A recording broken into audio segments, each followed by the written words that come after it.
Lights, camera.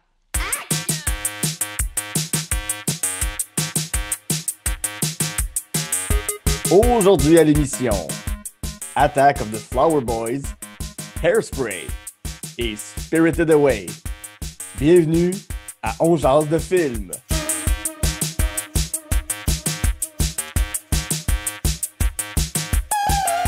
Bonjour à tous et à toutes, ici Guillaume Saint-Cyr. On jase de film, la formule est simple.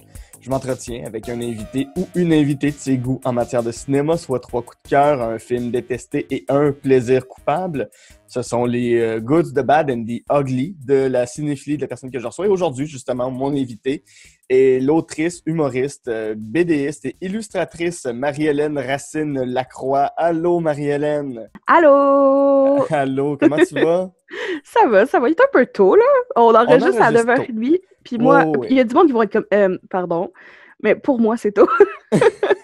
Non, je te comprends. Des fois, il faut que je me lève à 9h, puis à chaque fois, je suis comme, mais c'est beaucoup trop tôt, 9h.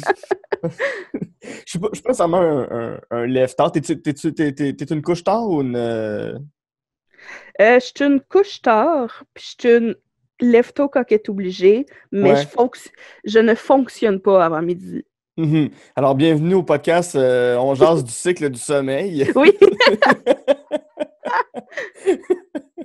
Non, on va revenir au cinéma. Juste avant, Marie-Hélène, on est des amis depuis que tu as fait l'École nationale de l'humour comme autrice il y a 2 ans. Tu as terminé il y a deux ou 3 ans. Non. Ben, mettons, j'ai eu mon diplôme en janvier, fait que j'ai fini mon stage en décembre dernier, fait que ça fait 1 an. Ça fait 1 an. Ah, je pensais que ça faisait plus longtemps que ça. Ben, en tout cas, tu vois. Non. Encore un On est... bébé. Comment? Je suis encore un bébé. Oui, c'est ça. Un bébé autrice. Oui, t'as encore l'odeur des nouveaux-nés de l'écriture. C'est encore l'encre fraîche. On vient tous les deux de l'Outaouais. C'est un sujet qui revient souvent dans nos discussions. Côté illustratrice, on a pu voir ton travail dans des podcasts comme Tu niaises de Sexe illégal et Jean-François Provençal. T'écris entre autres pour le sac de chips. T'es une geek invétérée. T'es une partenaire de Donjons et Dragons. Alors, il va falloir qu'on rejoue bientôt. Oui. On va parler plus tard de ton amour des mangas, des animés, de la culture populaire en général. Mais juste avant qu'on entre dans ta liste, je veux savoir, c'est quoi les premiers films qui ont marqué ta vie? C'est quand quand tu étais petite, qu'est-ce que tu regardais?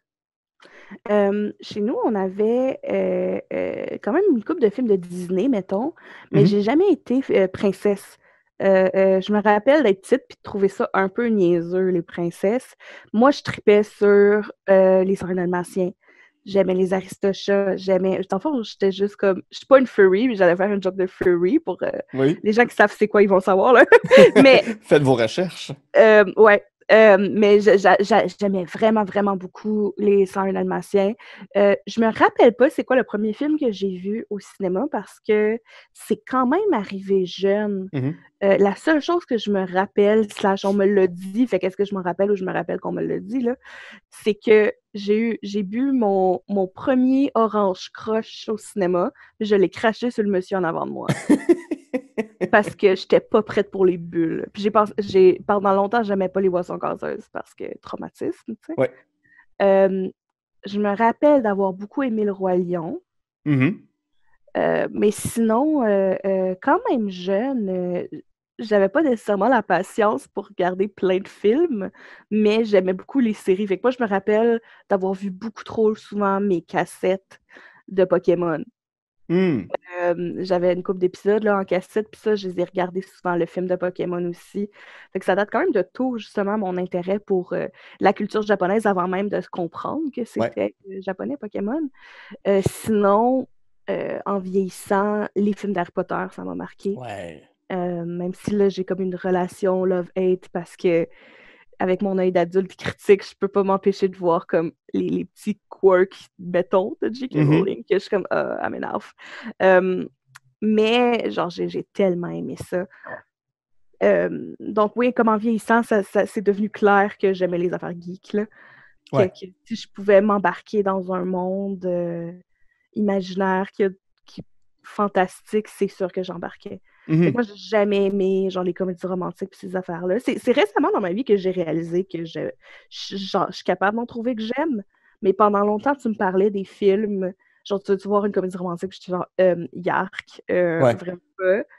Je m'en fous, là, moi, de Ryan Gosling. Là. Je suis pas mal sûre que j'avais cette attitude-là en plus. Là. Ouais. Euh, J'essaie de penser s'il y a d'autres éléments marquants, mais c'est pas mal ça. J'étais une grosse geek qui pensait que l'amour, c'était pas pour moi. OK, bon. Enfin, bon, sur cette note un peu déprimante, Hey, non, je veux une blague. ça me fait juste penser dans la série Dans une gare exprès de chez vous, quand Flavien et Bob chantent leur succès rock des filles, mais pas pour nous autres. Ah, ben tu vois, ça, c'est quelque chose que j'ai donc aimé dans une galaxie, puis Ah j'ai oui, aimé les films, là. Ah, je voulais donc être dans le Romano Fafard. ah oui, je te comprends. On va rentrer dans ta liste de Oui, films. Le premier, c'est Attack of the Flower Boys de Lee yes, Kwan. C'est un film de yes. 2007 qui met en vedette Super Junior, qui est un boys band de K-pop ultra populaire en Corée du Nord. La K-pop, c'est pour Corée du Sud, Corée du Sud. Ben oui, à chaque fois. évidemment. Je me trompe à chaque fois, puis le pire, c'est que, bon, là, je prends des notes, là, puis c'est marqué devant moi, Corée du Sud. Ça, Forcément, c'est moi qui sais plus qui? lire ce matin. Corée du Sud. Corée du Sud, Corée du Sud, Corée du Sud. Euh, Ça raconte quoi? Je pense que de tous les films, là, on est rendu à peu près une bonne centaine de films, là, desquels on Mhm. a parlé. Attack of the Flower Boys, c'est probablement le film le plus obscur de notre côté de la planète Yes. qu'on m'ait nommé. Euh, Alors que j'imagine qu'en Corée du Sud, ça a dû être un gros succès parce que ça met en vedette un boys band qui est l'équivalent des Backstreet Boys là-bas. Uh-huh. Euh, c'est quoi ça, Attack of the Flower Boys? OK, Attack on the Flower Boys. Il faut juste expliquer dans le fond que c'est ça. Moi, adolescente, j'ai eu un gros shift où tout d'un coup, je tripais sur la pop coréenne. Fait que ça explique comment j'ai découvert ce film-là. En gros, c'est l'histoire d'étudiants, toutes au secondaire, mais t'es toutes jouées par des gars dans leur vingtaine, mais toutes au Mhm. secondaire. Ouais. Et ce qui se passe, c'est qu'il y a quelqu'un qui commence à attaquer les beaux gars en leur lançant des sacs de merde. Attends, faut que j'essaie de pas rire pendant que je le raconte. Fait qu'en gros, comme il y a un premier gars qui se fait attaquer, qui se fait se lancer un sac de merde à la Saint-Valentin. Mhm. Euh, Puis là, le monde capote, mais en fait, ça commence à avoir l'effet contraire de ce qu'on imagine que la personne qui lance des sacs de merde fait. Puis au lieu d'être comme vraiment juste comme EO, genre, ce qui se passe, c'est que le monde capote parce qu'ils se disent, c'est quelqu'un qui se fait attaquer avec un sac de caca, ben, Je veux juste il dire, est j'aime beaucoup l'expression sac de merde. On peut-tu rester avec sac de merde? sac de merde. Ben, ça veut dire qu'il est comme assez beau pour cette attention-là. Et pendant 3 mois de suite, donc après comme le 14 mars puis le 14 avril, ben, les deux autres personnes qui se font attaquer, puis le premier, ils deviennent des stars parce que ça attire full d'attention sur Ben eux. oui. Fait que t'as le premier qui est joué par, je me trompe peut-être dans l'ordre là, mais en tout cas, il y en a un, c'est tous des membres Le de Super flower. Junior, Oui, c'est qui est mon groupe de K-pop préféré quand j'avais genre 15-16 ans. Que j'ai vu live d'ailleurs. Ouh. J'ai encore une place dans mon cœur pour eux, même si j'écoute plus tant de K-pop. Là. En gros, fait que là, t'as le premier, que c'est comme le beau petit garçon, que là, il devient mannequin. Puis là, le deuxième, qui était comme une idole qui avait un band underground, ben son band devient full populaire. L'autre, qui est comme un joueur de basket, ben il devient full populaire aussi. Puis là, quand on embarque vraiment dans le film, ce qui se passe, c'est que par il y a comme un étudiant qui est le personnage principal, qui est en mode enquête, qu'est-ce qui se passe? Puis lui, il détermine avec le nom des écoles que la prochaine école, parce que dans le fond, c'était toutes dans des écoles différentes, là, Mhm. la prochaine école, c'est la sienne. Fait que c'est qui le prochain gars qui va se faire lancer un sac de Mm. merde? Fait que pour une bonne partie du film, l'intrigue, c'est, OK, est-ce que c'est Ichul, qui est comme le danseur narcissique? Est-ce que c'est... Là, c'est le bout où il faut que je me rappelle des noms en coréen, là. Est-ce que c'est Siwon, le président, comme le président étudiant de l'école, genre beau gars, bon étudiant, ou est-ce que c'est Kyonhyun, le sportif qui fait du taekwondo? Euh, Fait que là, il y a tout un bout que c'est eux qui s'avouent ou s'avouent pas, qui veulent se faire lancer un sac de merde. Ils essayent comme un peu que ça se passe, puis d'augmenter leur popularité. Puis là, après, comme spoiler alert, en passant, je pense que rendu là, si jamais quelqu'un veut aller écouter ça, mais moi, je vous le conseille parce que, en tout cas, je veux dire ma réimpression de ce film-là, parce que je l'ai réécouté. Oui. Puis là, finalement, scandale, Siwon, l'étudiant, celui qui était comme c'est vraiment puéril, ben il fake une attaque. Genre, dit qu'il s'est fait attaquer. Ben on sait pas, comme, est-ce qu'il fait juste dire qu'il s'est fait attaquer, comme il nous montre pas ça, le film, heureusement. OK, mais... En fait, tu vois le lançage de sac de caca, mais il est comme pixelisé. Tout le long du film. Oui, parce qu'il l'aurait pas fait pour de vrai.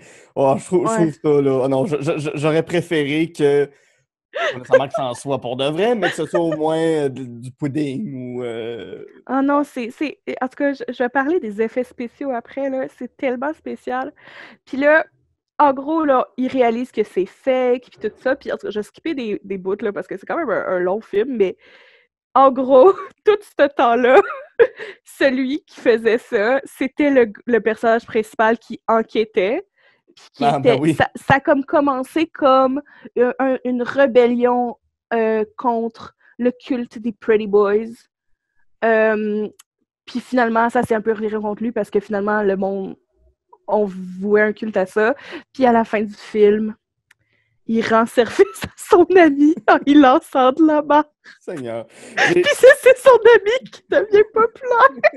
J'ai juste une question qui me vient en tête en ce moment. Quoi? Quel genre de secondaire t'as eu pour triper sur voir des beaux gars faire lancer du caca? Le genre de secondaire où mon père était mon directeur, fait que j'étais pas très cool. Puis j'avais juste pas une personnalité de fille cool, anyway. Mais non, je sais pas pourquoi en fait, je sais pourquoi. J'ai toujours été attirée par les trucs, justement, différents. Moi, la culture pop américaine, genre, j'ai toujours...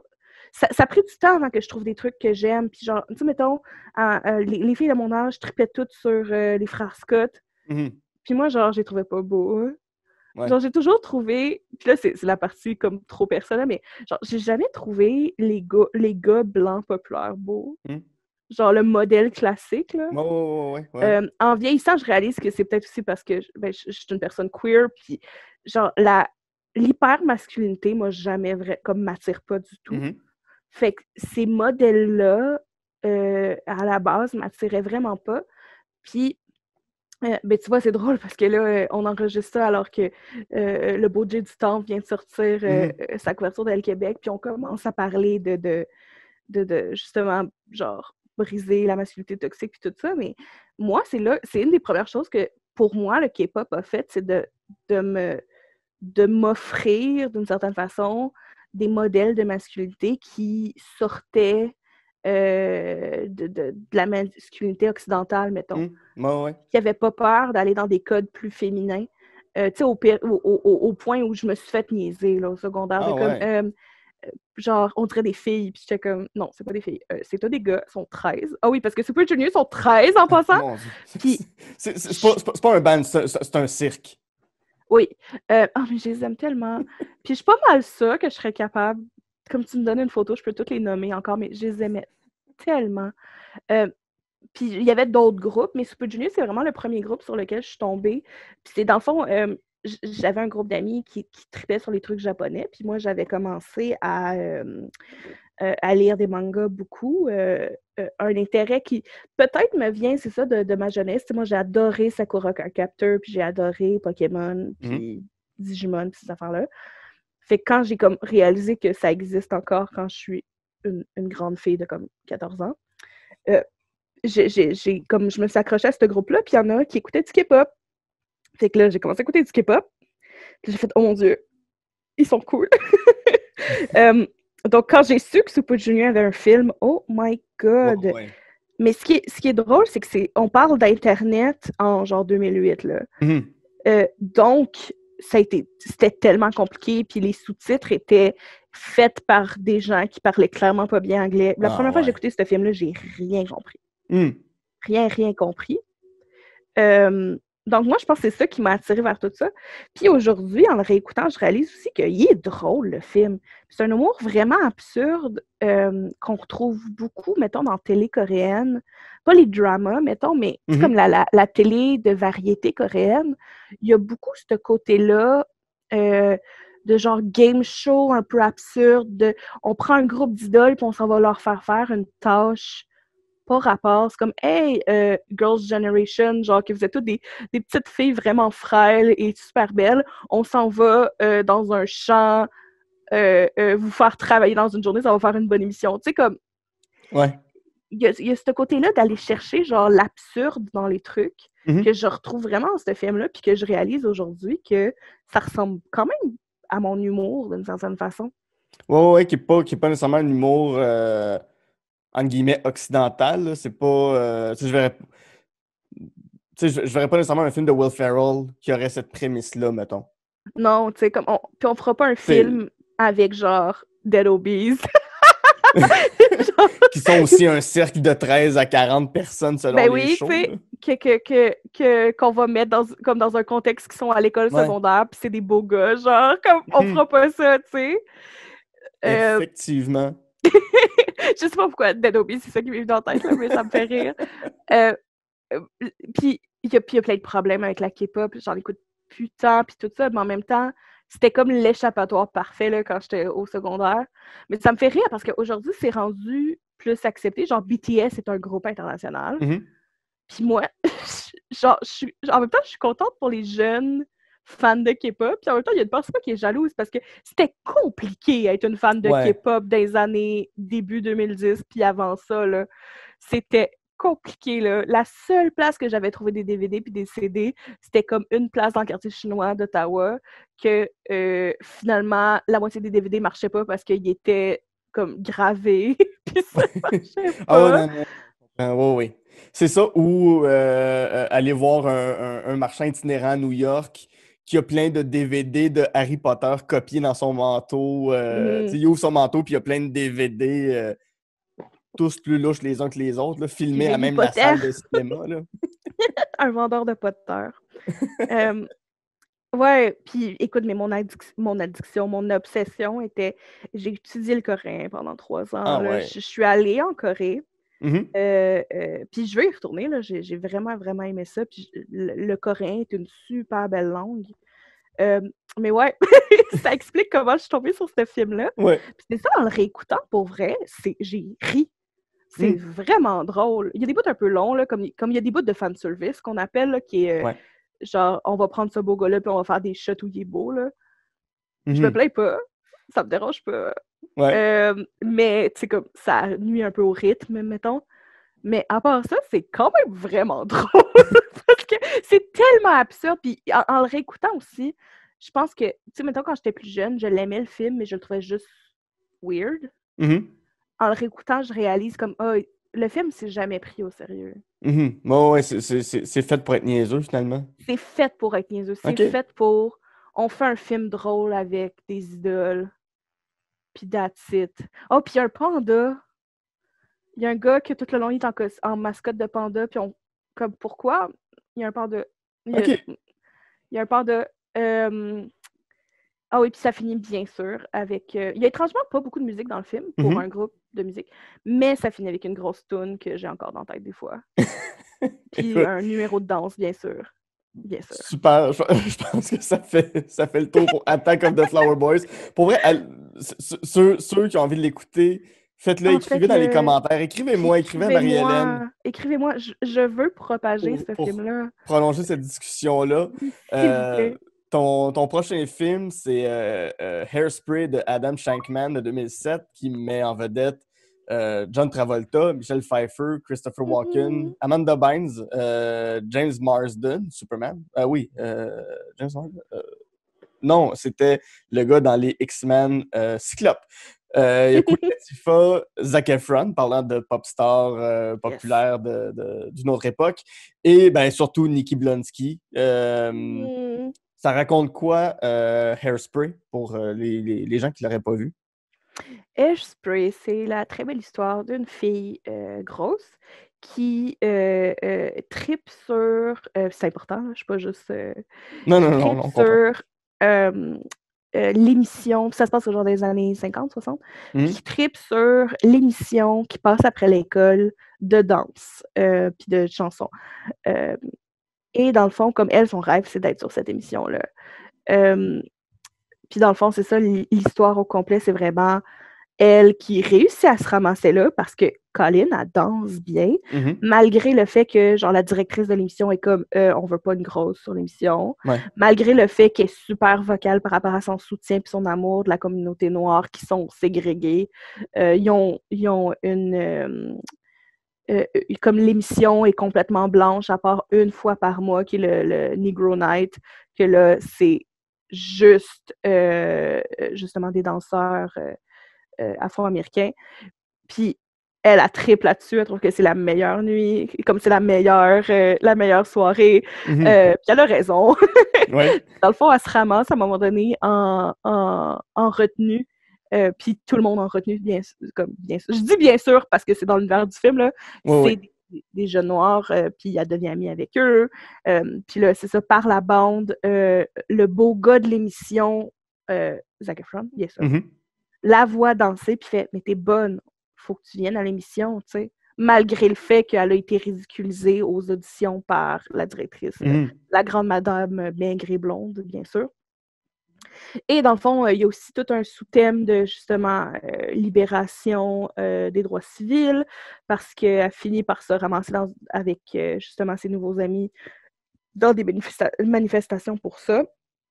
Et à la fin, la madame méchante a perd sa job, puis elle devient une star sur l'émission, puis le racisme est réglé pour toujours. Oui, ce fameux racisme momentané. Tu sais, comme je veux dire, il y a des gros problèmes avec ce film-là, même si je l'aime d'amour, là.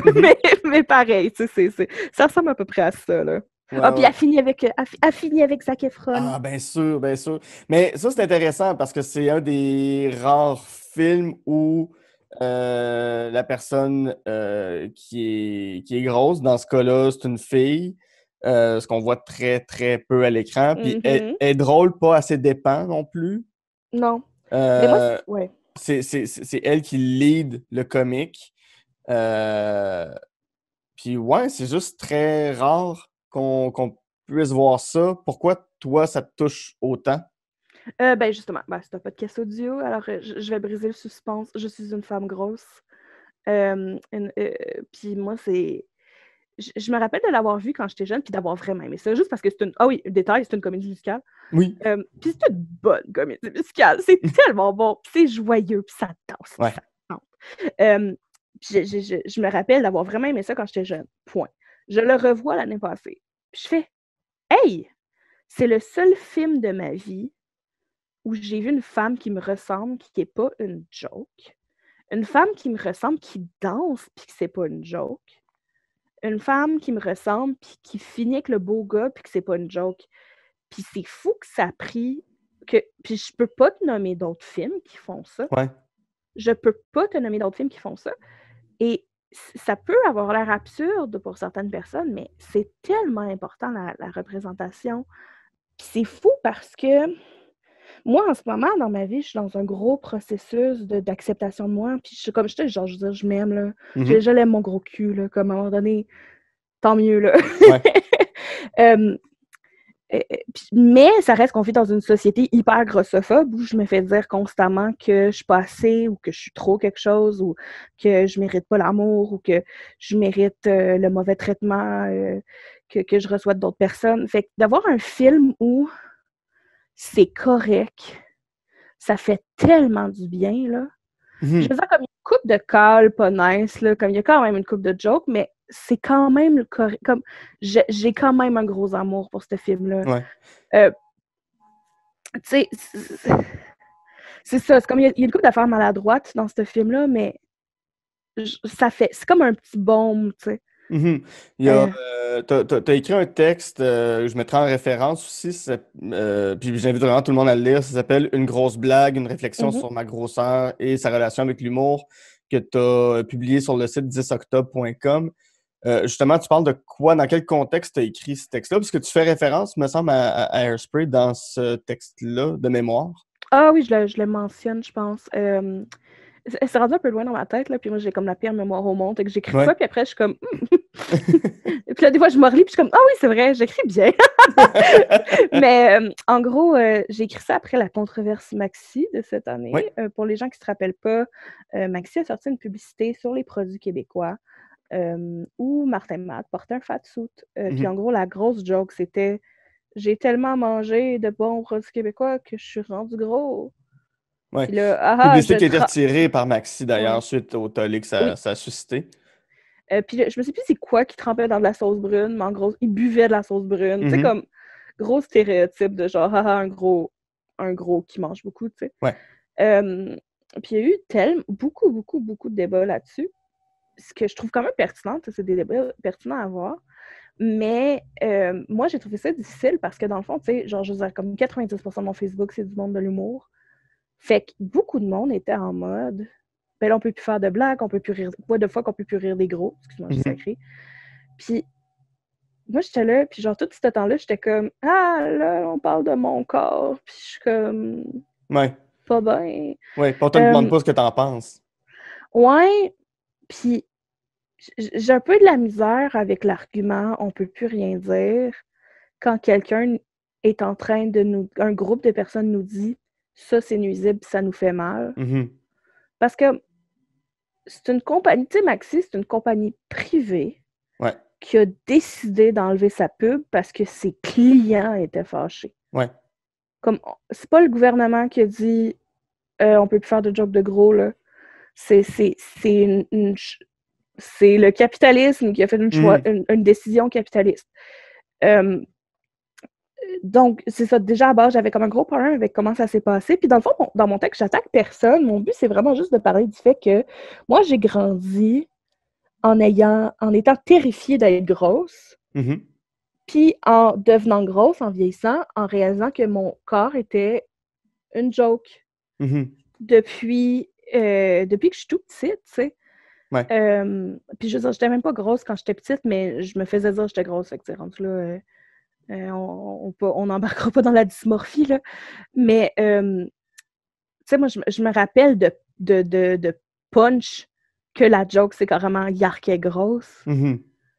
Fait que mon texte, c'est beaucoup là-dessus d'être dans un milieu où je peux pas aller à un Christy show d'open mic sans entendre mon décor qui me ressemble à être ridiculisé, tu sais. Mhm.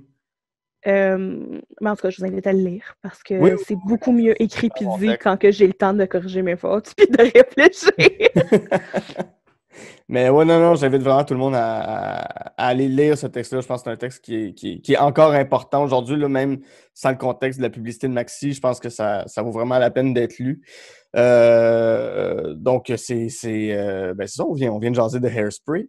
Euh, ton troisième coup de cœur, c'est Spirited Away, le voyage de Oui. Chihiro. C'est un film de 2001 de Hayao Miyazaki. Oscar du meilleur film d'animation, d'ailleurs, à Mhm. la deuxième année de cette catégorie-là. Euh, ça parle de quoi, Spirited Away, qui est un très, très, très beau film, là. Ça Ah, n'a pas de sens à quel point ce film-là est mais magnifique, tous les films de de Miyazaki. Miyazaki, tu vois, ça, c'est quelque chose comme. J'aurais aimé grandir avec les films de Hmm, Miyazaki, mais ils étaient juste pas sur mon radar, là. ouais.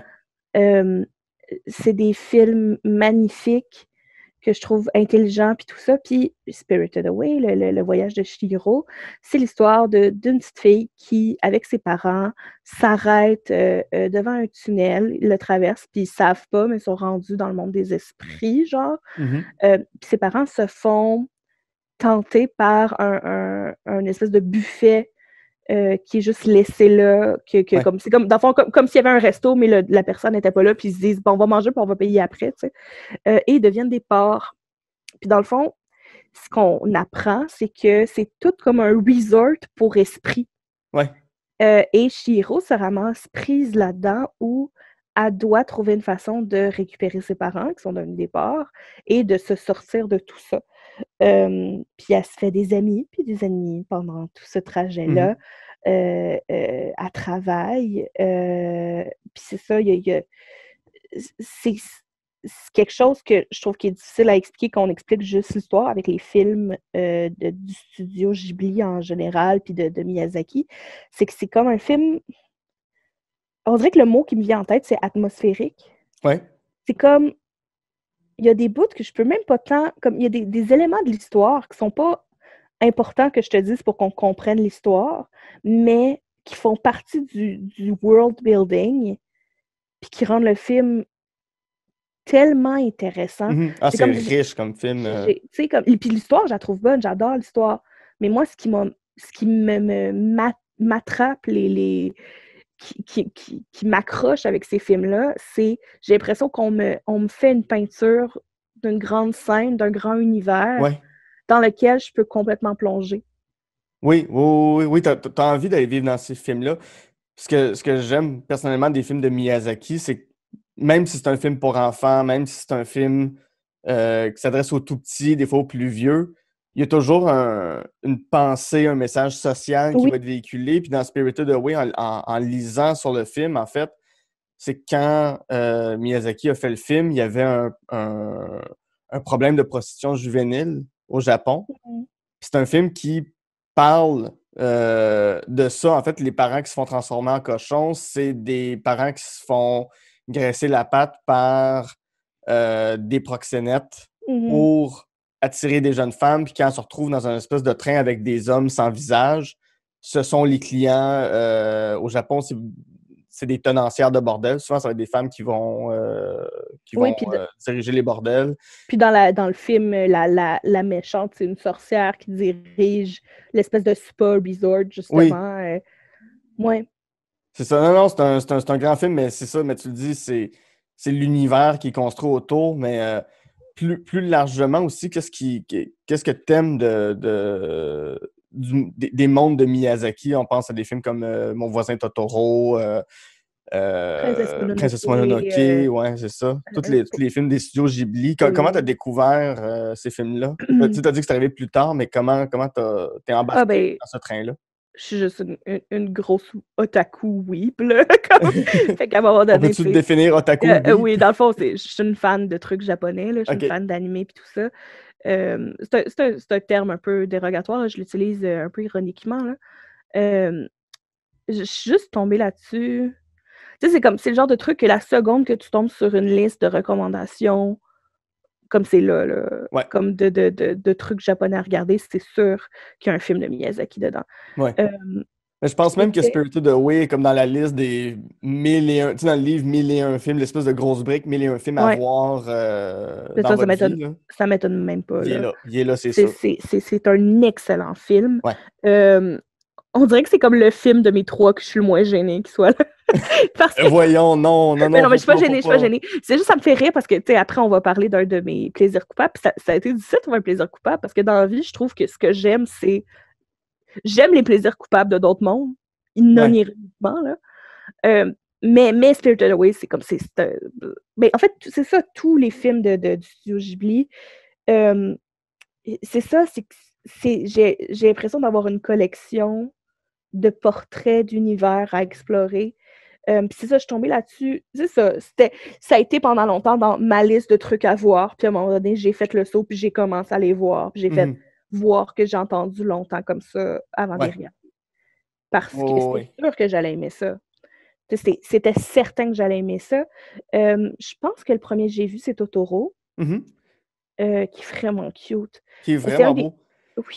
Ça, Puis, c'est quoi? C'est un des plus jeunes dans, mettons, les âges cibles, là. ouais, ouais, ouais. Pas de Mais, plus, mais. ouais, mais tu sais, je l'ai vu à quelques reprises, Totoro, puis même si ça s'adresse aux enfants, puis même s'il n'y a pas une histoire des bons, des méchants, il y a pas de méchants dans cette histoire-là. Mhm. C'est vraiment juste deux petites filles qui rencontrent une espèce de une grosse souris, une espèce de souris géante. C'est pas clair quel genre d'animal que Totoro est. C'est juste une créature magique, bonne.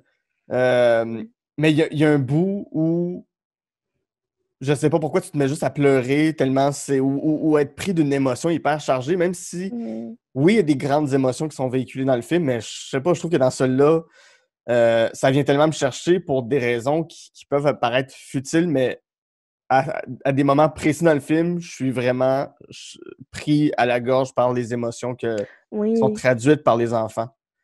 Ah, tellement. Puis c'est ça que j'aime beaucoup avec les films de ce studio-là, c'est que les personnages, c'est tous des enfants.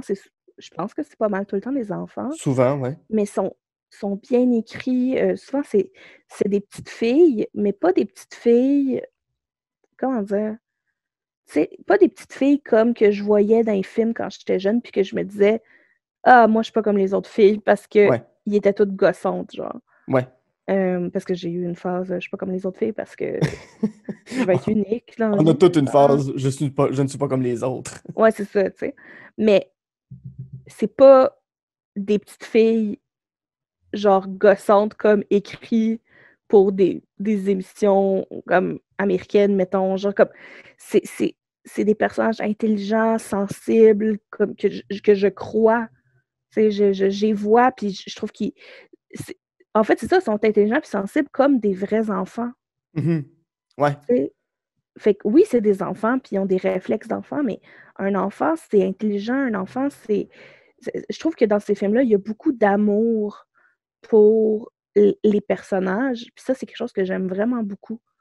ouais.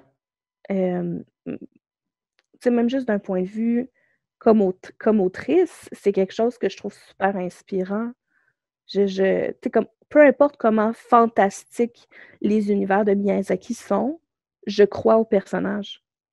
Mhm. Ouais, Puis ça, j'aime ça. J'aime vraiment ça. ouais. Là-dessus, on va faire une petite pause. Puis au retour, on va enfreindre la première règle du Fight Club, c'est-à-dire pas aimer ça. Et tu parlais de princesse de Disney, on va se rendre au royaume d'Arendelle pour rejoindre Elsa et Anna et le maudit bonhomme de neige Olaf pour parler de Frozen 2. Mhm. À tout de suite.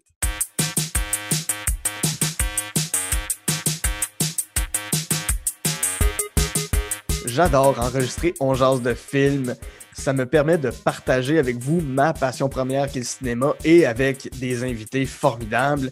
Et si jamais vous avez des commentaires, si vous avez des critiques, des choses qu'on pourrait améliorer, des gens que vous voulez que je reçoive à l'émission, écrivez-moi sur Facebook On jase de films, Instagram @On jase de films. Venez me parler, faites-moi vos listes, vos 3 coups de cœur, les films que vous détestez, les films qui sont des plaisirs coupants pour vous. Je vais vraiment avoir un plaisir fou à vous lire. Sur ce, je retourne avec mon invité pour jaser de films. De retour à On jase de films avec mon invité Marie-Hélène Racine-Lacroix, avec qui, en première partie, on a parlé des films Attack of the Flower Boys, Hairspray et Spirited Away. Là, c'est ça. Je l'ai dit avant la pause, on va enfreindre la première règle du Fight Club. La vraie première règle du Fight Club, c'est on ne parle pas de Fight Club. On va le faire et pas avec sans grande bienveillance. Fight Club de David Fincher, c'est un film de 1999. David Fincher, qui est un très, très grand réalisateur, c'est un de mes préférés. Ça met en vedette Brad Pitt, Edward Norton, Helena Bonham Carter et le chanteur Meat Loaf, qui est un homme avec une poitrine protubérante dans ce film-là. Mhm. Fight Club, ça raconte quoi? C'est des gars qui se partent Ah. un club de combat.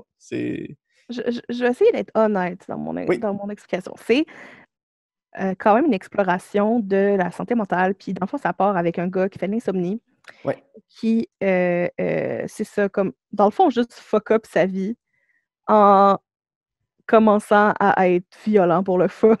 Ouais. Je dis cette phrase-là juste après avoir dit que j'allais être honnête avec la description du film. Mais dans le fond, c'est ça. C'est comme il rencontre Tyler Durden. Durden. Et là, ça change sa vie parce que c'est exactement ce qu'il veut être. C'est-à-dire un homme libre, qui sont fous de tout et qui se fout de sa main, comme le perso principal a son condo Ikea, qu'on pourrait dire, ben carrément c'est ça, là. Puis lui, il s'en fout de ces affaires-là. Il vit dans une vieille maison désinfectée. Puis là, c'est ça, au lieu d'aller continuer à aller dans des groupes de thérapie, parce que c'est le trip du personnage principal pour réussir à dormir, c'est d'aller pleurer dans des groupes de thérapie où il n'y a pas rapport. Ouais. Fait que c'est d'aller pleurer sur son cancer des testicules qu'il n'y a pas, Qu'il n'y a pas, ouais. etc. Puis finalement, il lâche ça, puis il se part un fight club où il se bat pour sortir ses émotions-là. Puis c'est ça, ça dégénère, ça devient un culte, là. C'est pas une mauvaise idée, c'est un scénario qui est intéressant, c'est pas... Ouais. Oui, vas-y. Non, vraiment. Puis non, j'essayais de continuer l'histoire. Là, je suis comme. Puis là, c'est ça. J'essaie de me rappeler parce que je l'ai réécouté il y a une couple de mois. Puis là, en fait, je l'ai écouté pour la première fois il y a une couple de mois. Puis je l'ai pas réécouté parce que ça me tentait pas. Ouais. Puis là, c'est ça. Il y a une fille là-dedans qui se fait maltraiter. Puis à la fin, je suis pas mal sûre que tout le monde meurt. Puis ils font exploser des affaires. Wikipédia-le. Vous allez trouver une meilleure description que moi si vous l'avez pas vu, là. Ouais. C'est ça, c'est que ça s'inspire beaucoup des théories de Nietzsche sur le surhomme, puis Nietzsche dit que pour devenir un surhomme, il faut se débarrasser de tous les désirs, de toutes les tentations. Puis bon, dans les écrits de Nietzsche, ça dit qu'il faut se débarrasser de la tentation envers les femmes, fait que ça perçoit les femmes comme un pur objet de désir et de tentation. Ça peut pas être une alliée dans le combat pour devenir un surhomme. Puis le film l'exploite, fait que ça réduit beaucoup la femme, le personnage féminin principal, Helena Bonham Carter, ou sinon la seule femme dans tout le film, a un rôle qui est presque purement un objet de désir, même si, bon, à la fin, ils finissent par s'allier, s'unir, mais bon, ça vient un peu tard dans le film. Même encore là, c'est relatif, là. Ouais, c'est ça, mais ouais, c'est ça. C'est comme toutes les autres mentions de femmes, c'est comme que tout est la faute de nos mères, puis... Ouais. Est-ce que j'explique pourquoi que c'est ça mon film? Comment on en est arrivé que j'en parle? On a eu une conversation, nous deux, sur le fait que j'avais pas envie de voir Fight Club à cause de ce que les fans de ce film-là me donnaient comme impression. Puis en fait, c'est ça, une conversation honnête sur le fait que c'est peut-être un super bon film que j'ai pas envie de voir parce que les fois dans ma vie que j'ai entendu des gens vanter Fight Club, c'était tout le genre de gars qui m'énerve vraiment beaucoup.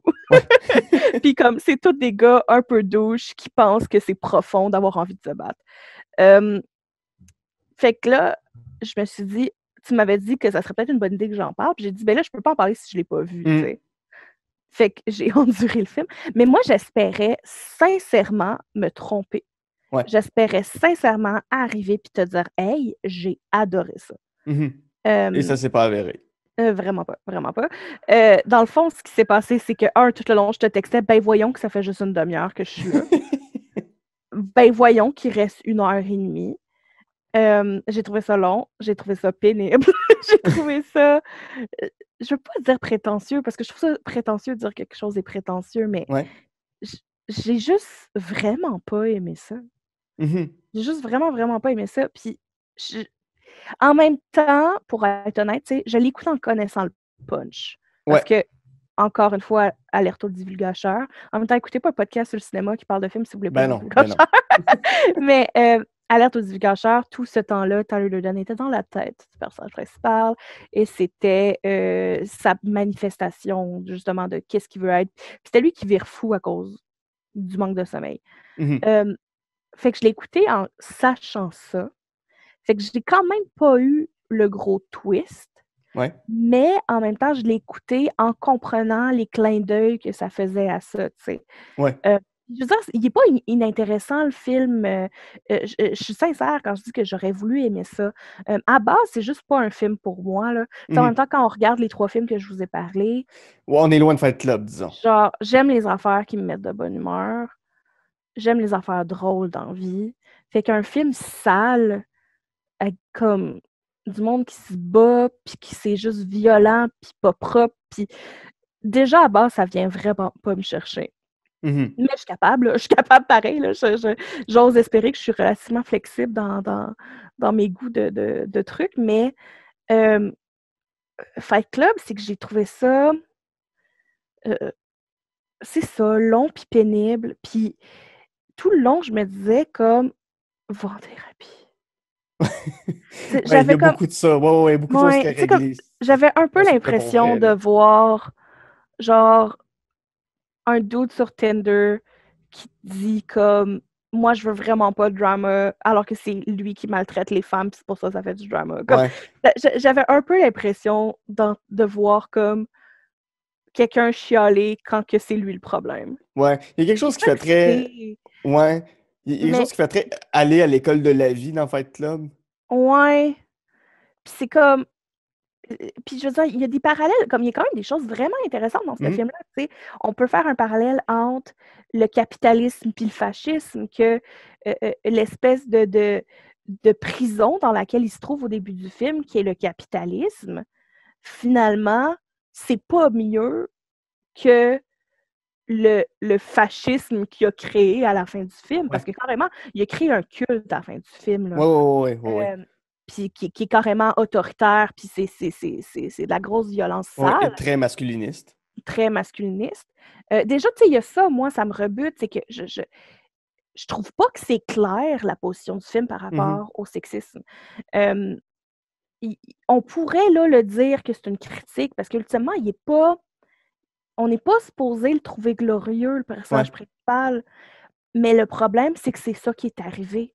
Mhm. Le problème, c'est que des, des, des dudes blancs, cis, hétéros, juste pour faire la liste, là, Ouais, ouais. qui, On va toutes qui, les checker. Voilà, check, qui check, check.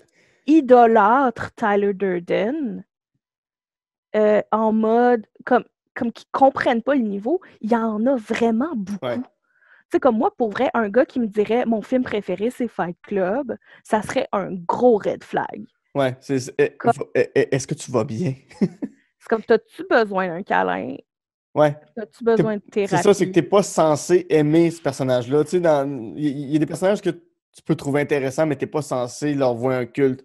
Tyler Durden, Oui, le Joker, Rick dans Rick et Morty. j'allais dire la même affaire. Tu sais, C'est, c'est toutes des affaires intéressantes. C'est toutes des affaires qui peuvent oui, s'apprécier. Mais élevez pas ces gens-là au niveau de culte, ce ne sont pas des bons modèles. ben, c'est ça, tu sais. Puis justement, le film est super misogyne. Mais est-ce qu'il est misogyne parce qu'il critique la misogynie? Peut-être, mais c'est pas ça que j'ai perçu. Mhm. Donc, ultimement, je comprends pourquoi quelqu'un. Comme je comprends pourquoi du monde aime ça. Je comprends pourquoi c'est un film culte. Je comprends pourquoi il y a du monde qui défend ce film-là. Mais j'ai haï ça. J'ai haï Ouais, mon expérience. ouais. J'ai vraiment pas eu de plaisir. Il y a un peu à la fin, quand tout commence à littéralement lui exploser en pleine face, que là, j'ai fait OK, je suis plus fâchée. Ouais. Mais je suis fâchée, mais je suis contente Ouais, que ça y pète en pleine face. ouais, ouais, Mais ouais. tu sais, en même temps, ultimement, il y a quand même relativement sa bonne fin où. Moi, je suis sûre que ça se passe tout dans sa tête, là, le bout avec qu'il finit avec la fille. Là. Mhm. Moi, je suis sûre qu'il s'est tué, puis comme que la fin, qu'est-ce qu'on voit, c'est comme les dernières secondes dans sa tête. Ouais. Mais il finit quand même heureux de finir de même. Puis il y a une Mhm. partie de moi qui est comme non, je veux pas ça. Moi, je veux qu'il pourrisse en prison. Genre, fuck ce Ouais. gars-là. Mais bon, c'est ça. Tu sais. Mais ce qui est intéressant aussi de Fight Club, c'est. Ça pose la question, est-ce qu'une œuvre doit être morale? Je pense Oui, pas. moi, Personnellement. non. Euh, Je Fait que, pense pas, mais je pense que j'ai le droit de pas aimer ça à cause de ça. tout à Tu sais. fait, tout à fait. Mais je trouve ça intéressant que cette œuvre-là existe quand même comme Oui. baromètre d'une certaine morale. Tu sais, si, c'est ça. Fait que, Mais ça fait partie des raisons pourquoi j'aurais aimé aimer ça. J'aurais aimé ça avoir comme. Je sais pas, j'aurais trouvé ça intéressant d'embarquer puis de faire une analyse plus amoureuse que ça, mettons. mhm, Ma place, j'étais juste énervée puis ça me tentait pas. ouais. Fait que je me gosse aussi là-dedans, là. Ouais, ouais, ouais. Je veux dire, c'est pas juste le film qui me gosse, je me gosse, là. Mais c'est ça, c'est comme, je comprends, là. Je comprends. Mais en même temps, je comprends pas. Ouais. Puis, bon, tu sais, quand le film est sorti, puis on va finir là-dessus pour Fight Club, mais tu sais, quand le film est sorti, je pense qu'il n'y avait pas autant de mouvements masculinistes. Il n'y avait pas le phénomène des Mhm. incels qui sont ces gars involontairement célibataires qui rejettent la faute sur le dos des femmes s'ils sont célibataires. Il n'y avait pas tout le phénomène des Proud Boys aux États-Unis Ou on n'en était pas conscient, en tout cas. où on n'était pas conscient, c'est ça. Il y avait, tu sais, ça restait quelque chose de marginal. Je pense qu'avec l'Internet, on a vu que ces groupes-là, puis peut-être nourris par un film comme Fight Club, par des gens qui l'ont mal interprété, mais ça a nourri. Puis aujourd'hui, quand on regarde Fight Club, on peut pas ne pas voir Ouais. qu'est-ce que ce film-là a peut-être engendré chez certaines personnes qui ont des comportements très toxiques aussi. Mais c'est ça, il y a peut-être ça, c'est que moi, quand je vois ce film-là, je vois pas juste le film, je vois exactement le genre de personne qui me terrorise dans la Ouais. société. Moi, j'en ai eu là, des accrochages avec ce genre d'hommes-là, complètement désolés, qui pensent que tous ces problèmes viennent des femmes, puis que littéralement, j'ai peur pour ma vie si je me ramasse toute seule avec. Là. Ouais. Fait que c'est dur de s'abandonner dans le visionnement d'un film comme ça quand ça fait juste me rappeler que comme le monde est une place dangereuse pour les femmes. Là. Mhm. Ouais. Euh, Ben, on va aller au monde d'Arendelle. On va se remettre de bonne humeur. Ouais. Avec Frozen 2, je tiens à spécifier. Frozen 2 de Oui, 2019, oui. réalisé par Chris Buck et Jennifer Lee, qui remet en vedette Kristen Bell, Idina Menzel et Josh Gad dans les rôles de Elsa, Anna et Olaf. Mhm. Euh, ben, si on parle de Frozen 2, qu'est-ce qui t'a moins rejoint, disons, avec Frozen 1? Puis qu'est-ce qui t'a rejoint en général avec Frozen 2? Euh, et- euh, je vais parler de ce que j'aime dans Frozen 2, puis en fait, je vais parler des noms en même temps. Là. Tu sais, dans le fond, dans Frozen 1, on est un peu plus, même s'il y avait plein d'affaires qui étaient différentes, on est un peu plus proche de la structure normale d'histoire de princesse. Ouais. Puis comme j'ai dit plus tôt, j'ai jamais trippé ces affaires de princesse. D'où pourquoi c'est mon plaisir coupable, là. Puis parce que je trippe pas sur Disney comme compagnie, mettons. Puis je suis un peu comme il y a une personne qui est comme ah, vous m'avez eu. Mais tu sais, dans le 1, puis j'ai quand même aimé Frozen 1. Je veux dire, j'ai pas eu le choix de le voir. Là. C'est sorti quand je travaillais encore dans 40 jours avec les enfants. Fait Ouais. que je l'ai entendu Let It Go beaucoup trop souvent. C'est une bonne tune. C'est quand même c'est un très bon film, très bien fait dans le contexte d'un film de princesse, mettons, mais ça m'a pas accroché. Le 2 est vraiment venu me chercher parce que les thèmes, tu sais, mettons le 1, les thèmes, c'est beaucoup l'amour entre des sœurs, mais Mhm. tu sais, ça reste comme ça reste, c'est ça, plus dans des thèmes qu'on a déjà vus, mais le 2, pour moi, est venu vraiment chercher ma corde sensible de ne pas se sentir à sa place Mhm. et chercher sa place. Dans le 2, on est vraiment sur... tu sais, mettons, dans le 1, on suit Anna qui veut sauver Elsa. Puis dans le 2, on a un peu plus, je trouve, le inside de Elsa, puis son sentiment, justement, de ne pas être à sa place. Mhm. Elle est la reine, mais comme, c'est pas ça. Ça suffit pas, là. Ouais. Puis là, c'est carrément manifesté avec un appel qui vient de loin. Mais le sentiment, je l'ai longtemps eu. Mhm. Donc, moi, c'est vraiment, vraiment venu me bouleverser parce que, tu sais, puis il y a des super bonnes tunes qui disent ça, justement. Mhm. Puis j'ai un petit fait pour les comédies musicales, là. Euh, fait qu'une histoire avec une femme, avec des gros codes queer aussi, là. Autant que j'aimerais que Disney assume, là, Ouais. autant que, tu sais, c'est comme des grosses thématiques de sentir qu'il manque de quoi. Euh, Fait que ça, c'est vraiment venu me parler. Puis ça, c'est ça. C'est aussi comme insinué à la fin. Parce que dans le fond, à la fin, comme elle décide de ne pas retourner à Arendelle, puis elle reste avec au village de leur mère qui était séparé d'eux. Mhm.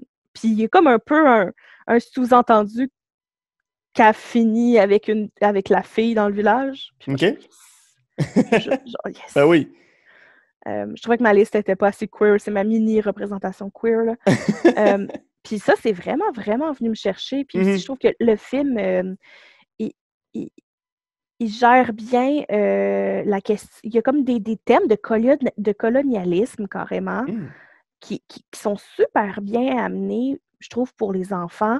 Dans le fond, comme tout ce temps-là, eux, ils pensaient que la relation, mettons, de leur père, non, leur grand-père, avec ce petit village-là qui est comme rendu bloqué par une malédiction, mettons, et c'était comme de la paix puis tout ça, puis la trahison est venue de l'autre bord, alors qu'on réalise que tout ce temps-là, son grand-père était un gros colonialiste qui est allé construire un gros, c'est quoi le mot? Un gros barrage. Mon Dieu, c'est à peine subtil. Oui, donc c'est vraiment pas subtil. Mais en même temps, c'est un film pour enfants. Oui, c'est ça, oui. Puis on a besoin, puis Anna, elle a la meilleure réaction du monde qui est quand elle réalise que c'est ça, elle fait pas comme non, puis elle défend ses ancêtres, puis dans le fond, l'esclavage, c'était pas si mal que ça. Ouais. Non, elle est comme, OK, ben il faut détruire le barrage, tu sais. Ouais. Puis j'aime tellement ça. Ah, c'est intéressant comme position, ouais. C'est ça, tu sais, je veux dire, je traite pas ces princesses dans la vie, mais elles sont adorables. Tu sais, moi, dans la vie, j'ai un gros kick ultime sur Kristen Bell. Je trouve qu'elle fait une très bonne Anna. Tu sais, il y a tout comme... Il y a des affaires que je m'en fous un peu, là. Il y a une nouvelle mascotte qui est genre une salamandre de feu, que je m'en fous, là. Genre, je me fous de... Ben, je me fous pas, mais c'est comme... Je me foutais un peu plus, mettons, de la relation de Christophe et Anna. Moi, je voulais juste voir Elsa. Ouais. Mais vraiment, là, Elsa est venue vraiment me chercher. Il y a aussi toute une scène où, genre, il y a comme le moment de libération, là, ses cheveux, elle enlève sa tresse, puis ils deviennent lousses, puis là, c'est comme tu comprends. Puis genre, il y a tellement une grosse vibe de quand t'es une personne queer, puis tu réalises, puis tu t'avoues enfin que t'es queer. Puis c'est probablement de la grosse projection, puis... mais moi, je suis sûre que Disney, ils savent qu'est-ce qu'ils font. Donc, autant que j'aime pas Disney comme compagnie, vraiment, vraiment pas, autant que ce film-là est vraiment venu me chercher. Puis j'ai broyé. Oh. Ils ont réussi à me faire broyer pour un bonhomme de neige. Parce qu'un bout, on pense que Olaf est mort. Puis j'ai broyé. J'ai broyé pour le bonhomme de neige le plus gossant de l'histoire. Ben, tu sais, je peux juste penser à